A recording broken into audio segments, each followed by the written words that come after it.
অসমৰ চুবুৰীয়া ৰাজ্য নাগালেণ্ডত তিনিদিনীয়া কাৰ্যসূচীৰে অনুষ্ঠিত হৈছে লোথা জনগোষ্ঠীৰ কৃষিভিত্তিক উৎসৱ দুখৌ ইমং। নাগালেণ্ডৰ অন্যতম জনগোষ্ঠী হৈছে লোথাসকল। এই লোথাসকলৰ অন্যতম কৃষিভিত্তিক উৎসৱ দুখৌ ইমং। এই উৎসৱৰ মূলতে হৈছে শস্য চপোৱাৰ পাছত লোথা জনগোষ্ঠীৰ লোকসকলে উদযাপন কৰা এক উৎসৱ। নাগালেণ্ডৰ ভাণ্ডাৰীত তিনিদিনীয়া কাৰ্যসূচীৰে অনুষ্ঠিত হয় এই উৎসৱৰ। তিনিদিনীয়া কাৰ্যসূচীৰ আজি অন্তিম দুদিন। অন্তিম দিনা জনগোষ্ঠীয় খাদ্যৰ সম্ভাৰ লোথা জনগোষ্ঠীৰ নৃত্যৰে মুখৰিত হৈ পৰাৰ লগতে বিভিন্ন খেল-ধেমালিৰ প্ৰতিযোগিতা অনুষ্ঠিত হয়।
थोड़ा नीचे करो, थोड़ा नीचे। हाँ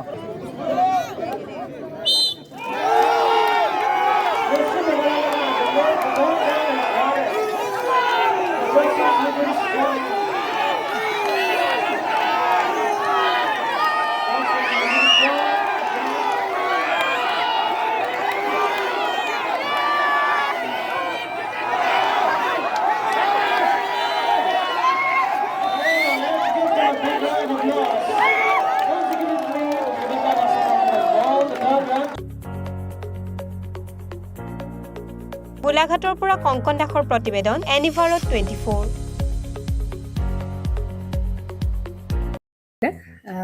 জুবিন গাৰ্গৰ গীতসমূহৰ ওপৰত আধাৰিত গানে কি আনে নামৰ এটা সুন্দৰ অনুষ্ঠান আপোনালোকৰ ওচৰলৈ আহি আছে অতি শীঘ্ৰে। অহা 15 আগষ্টৰ পৰা ধেমাজিৰ পৰা প্ৰথম অডিশ্যন আৰম্ভ হ'ব আৰু সেই অডিশ্যনৰ যোগেদি বিভিন্ন কণ্ঠশিল্পীসকলে যিসকলে এই অনুষ্ঠানত যোগদান কৰিব বিচাৰে তেওঁলোকে এই অডিশ্যনৰ যোগেদি আগবাঢ়ি আহক আৰু জুবিন গাৰ্গৰ বহুত ভাল লগা গান আমি সদায় শুনি আহোঁ আৰু আপোনালোকৰ যদি ভাল লগা গান থাকে জুবিন গাৰ্গৰ আপোনালোকে গাই ভাল পায় তেন্তে অডিশ্যনত যোগদান কৰক। মোৰ ফালৰ পৰা আন্তৰিক শুভকামনা থাকিল এই সম্পূৰ্ণ অনুষ্ঠানটোলৈ। ধন্যবাদ।